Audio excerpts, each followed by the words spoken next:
Bom dia, irmãos e irmãs, graça e paz. Como é que os irmãos estão?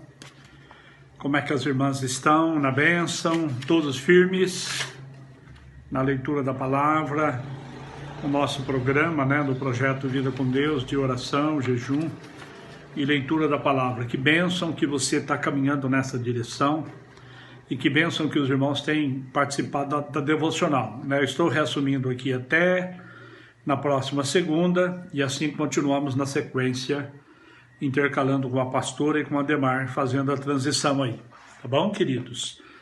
Queridos, a leitura de hoje, nós estamos em maio, dia 6, e nós estamos tratando nós vamos ler os capítulos, estamos lendo, os capítulos 13 a 16, é um período forte de transição, na vida de Israel. O povo, como dissemos, já está instalado na terra há mais de 400 anos, mas eles têm sérios problemas ainda de conquista, de consolidação da conquista da terra. E os desafios são tremendos, são gigantes. Saul acaba de ser ungido, chamado para ser o primeiro rei de Israel, uma decisão que na verdade não agradou o coração de Deus e nem o coração de Samuel, que está vivo ainda aqui nesse contexto, mas Deus permite que seja nomeado um rei. E uma das grandes dificuldades de Saul está exatamente na questão da consolidação. A terra não está toda ainda tomada, existem situações de erros do passado, que não destruíram as nações, e as nações hoje se tornam um grande problema.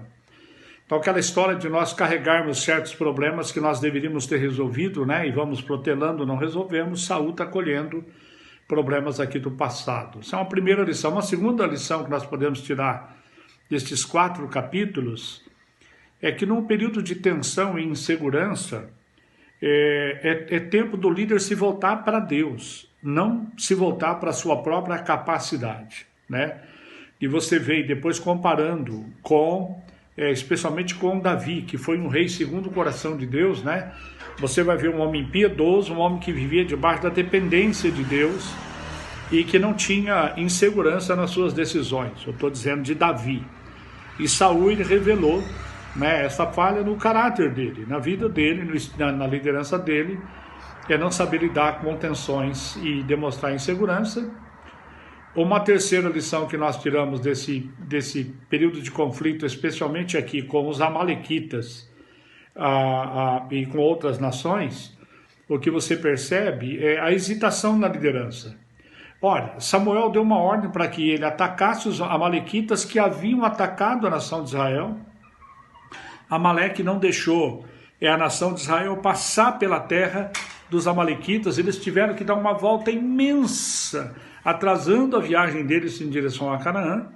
E agora Samuel dá uma ordem para que ele destrua os amalequitas, e ele não destrói, não mata o rei, Agag, e também acaba levando despojos de ovelhas e bois, e isso aí causou um mal-estar muito grande. Samuel não aceitou esta hesitação na vida de Saul e o exortou de uma forma veemente, Então, um período de hesitação na liderança. Quando nós hesitamos na liderança, obviamente os liderandos também hesitam em nos seguir, Uma quarta lição, um período de falta de coragem e de falta de fé, Quando você pega uma missão como Saul pegou, que naturalmente não era uma missão fácil, o desafio era gigantesco, Mas Saul tinha um histórico e sabia muito bem da forma tão tremenda como que Deus havia agido no passado.